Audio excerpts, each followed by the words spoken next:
Hello everyone, welcome back to my channel. It's Katearto, or also known as Kate. Today I saw this picture on Pinterest and we're gonna draw it, or we'll paint it with ink. Let's go!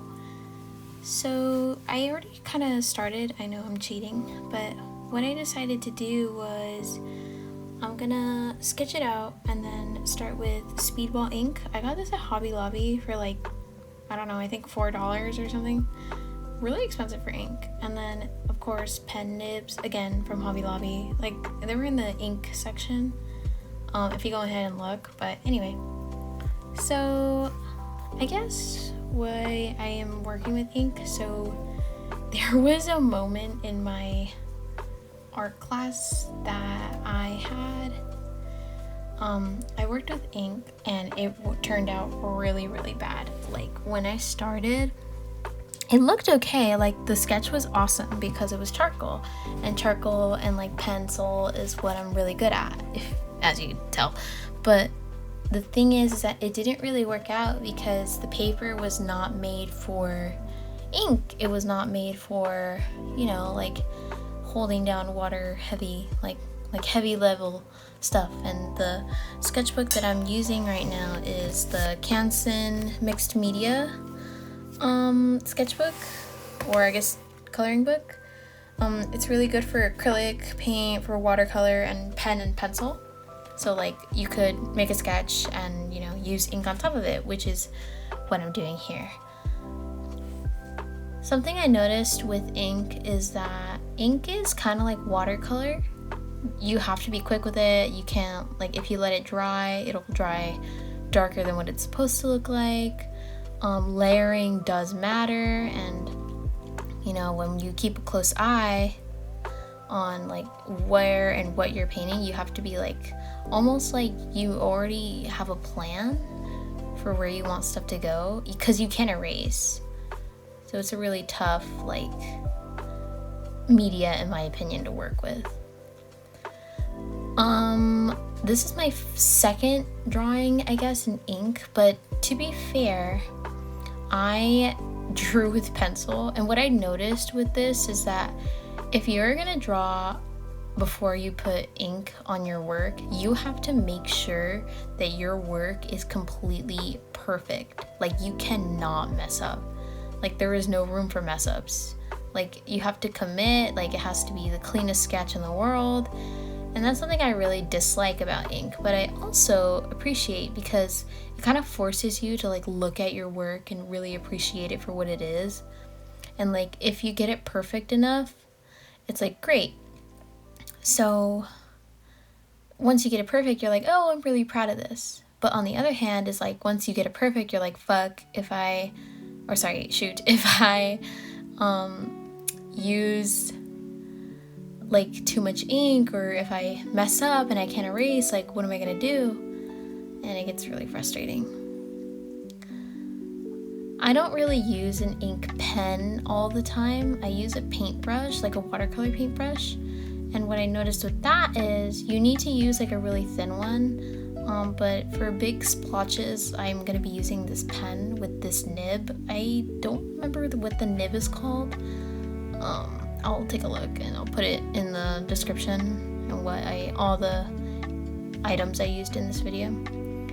But see, like when you don't mix ink with water, it like turns into this weird gray. You really have to understand like grayscale. I guess that's also a pro. Once you like, ink kind of forces you to learn grayscale, because although ink comes in other colors, naturally most artists draw with just straight up black ink, and you don't really see that often. So I guess what I'm trying to say is you never really know until you just do it. And I hate it when artists, like my professors in college, like used to tell me that. I mean, they still do, but like it's the truth. You really don't know unless you just do it.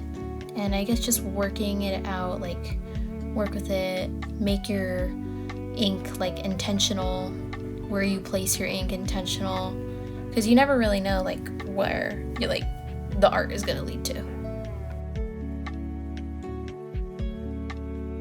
Something my teacher told me when I was in school in my last drawing class. I took advanced drawing for my degree, and something he said was like, if you're gonna draw with ink, like if you're gonna get better at drawing in ink or like start with it, like you need to experiment and to get a grip on your pen. So like certain techniques like hatching, cross hatching. Hatching is like when you make little lines next to each other, no matter how big or small they are. Or, you know, cross hatching is where you do the same thing, but you know, you make the lines go one way and then the other lines go on top of that the opposite direction. So it looks like shading. A lot of manga artists do that.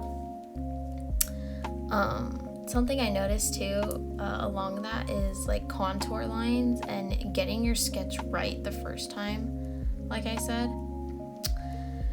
And like something I noticed is that contour lines really help because they show you like the natural form of for what your art looks like. But like I said, if you start with a pencil sketch, if you make an error in ink, it's like really hard to cover up. The only way that I've ever been successfully good at covering ink up is when I waited for it to dry, and then when it dried, I covered it up with a with acrylic white paint, and like the really bright one, the one that matches the paper. And like after that, I like sketched over it, and then I drew with ink again, and I had to be extra careful. So like, you know, just be lightly like warm, a light warm gray. It's like a HB, I think. I'm not very good at like, you know, I'm not a teacher, so I mean I want to be, but anyways.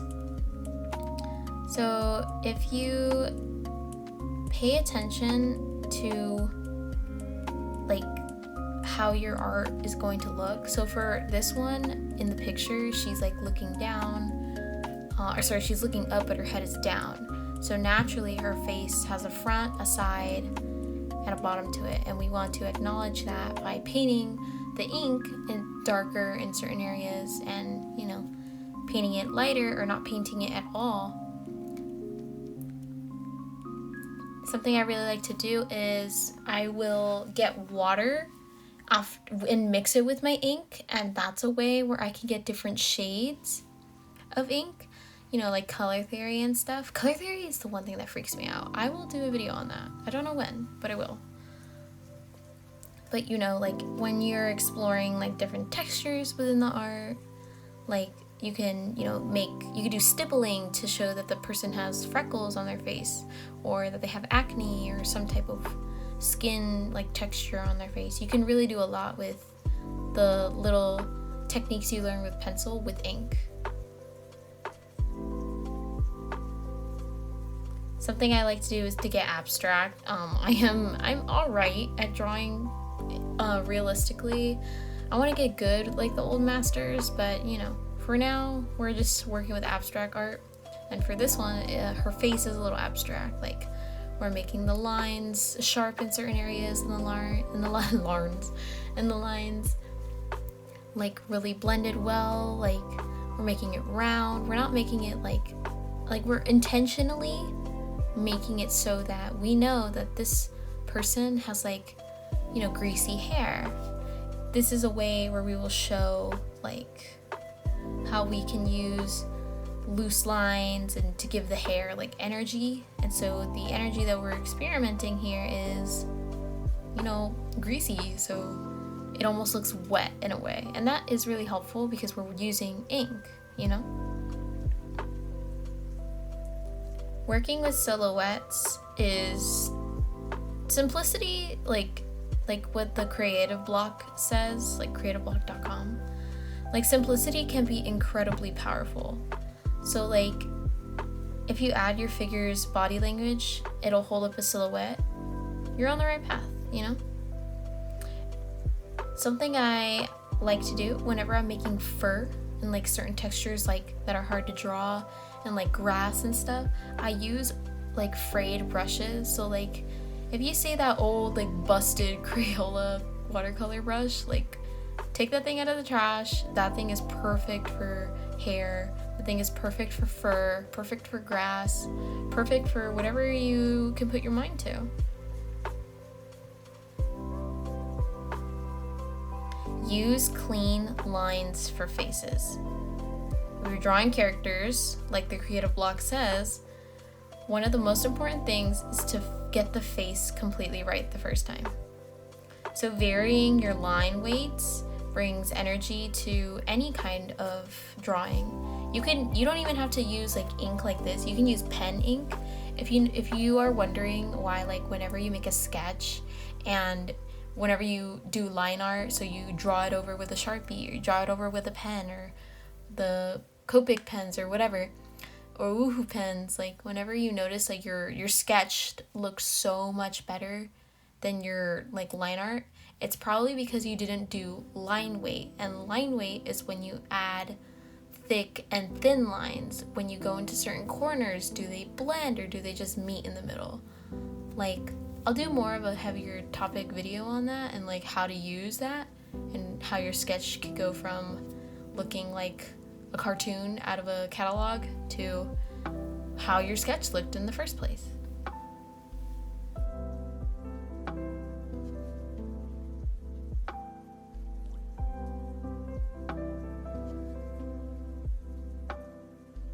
I guess what I'm trying to say is that like ink offers like such a distinct like artistic experience with like the bold lines, the contrast, the permanence, the composition you can make with just a stroke of a brush. Like it really is like watercolor and painting like had a baby. Well, I guess like watercolor is painting, but like whatever. Anyway, so it encourages like the precision and challenges your control, making it like such a versatile like medium for various styles. It's very unforgiving. Like if you mess up, you're like, you gotta figure it out.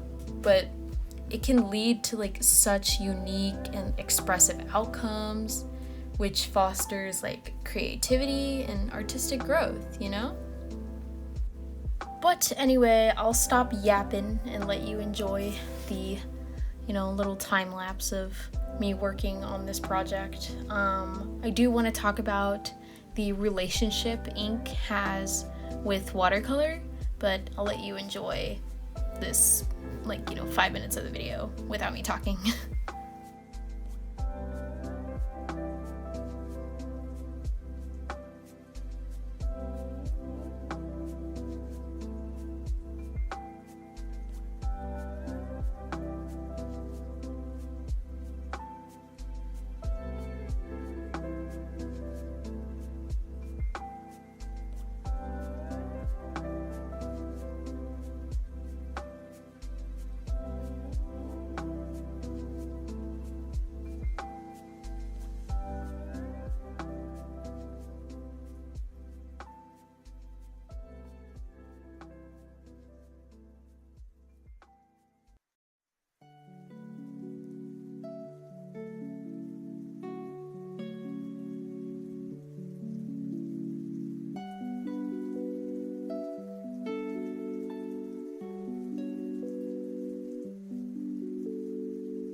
So the relationship, like, I bet you're wondering, like, what are the similarities and what are the differences between watercolor and ink, and why is watercolor easier to work with, or is it easier to work with?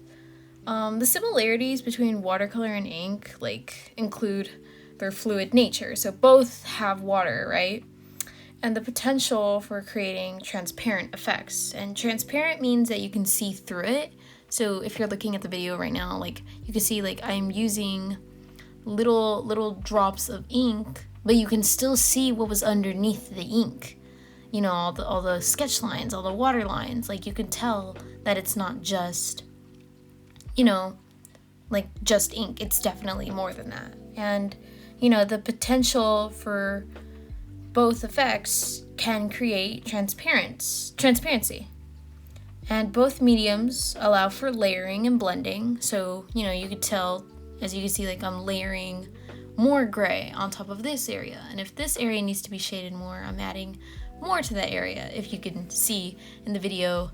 Though I do kind of regret adding that much right there, especially on the, well, your left, but her right. You know, I regret doing that. Adding more than it needs. But, you know, the differences, however, are, like, lie in their base properties. So watercolor is water soluble pigment. Watercolor is water soluble, and water soluble means that the paint is able to dissolve in water. So with that being said, ink doesn't do that. Ink is liquid that may contain pigments or dyes. So, like, it comes with it. With watercolor, you're adding water, so it's a little different. Inks often produce more, like, defined lines, which is cool, I guess, right? But watercolors, they are known for, like, their flowing and unpredictable qualities. So, like, if you're working on watercolor paper, such as this Canson mixed media, you can tell, like, if I add more of orange to here, it's not going to turn out the same color I'm thinking of. You know what I mean? So I guess that's all for the video. Here I'm just writing my name, or practicing to write my name with ink, trying to do calligraphy, but it's not really working. Something I did want to mention, though, is I don't really have a set schedule on when I'm posting and stuff. It's usually just, like, however soon I can make a video, but typically you'll always expect, like, 2 videos a month for sure. But right now, I just finished this one, so it should be uploaded, like, I don't know, probably on the 3rd or 4th. I'm not sure. It depends on when I decide to upload. But anyway, so follow me on Instagram. It's Kate, Kate, and then Art, Aarto, Katearto on Instagram, TikTok, and of course, like and subscribe on YouTube. Here's me cleaning the cap of my ink. Oh, and it's a boat, and it's not going away. Well, sometimes when I mix too much ink, it, like, makes the whole water black. I don't know, I made it water black, like, all last night. Oh my god, it's not working. Okay, whatever. Anyways, so yeah, you can see the Hobby Lobby sticker. So, you know, thank you for watching. Please like and subscribe. I know I said I was gonna compare Prismacolors to Poshka colors, but I haven't been able to figure out a script for that, even though it's the most easiest video. I just like to yap. But regardless, thank you for watching, and I'll see you all next time. Bye!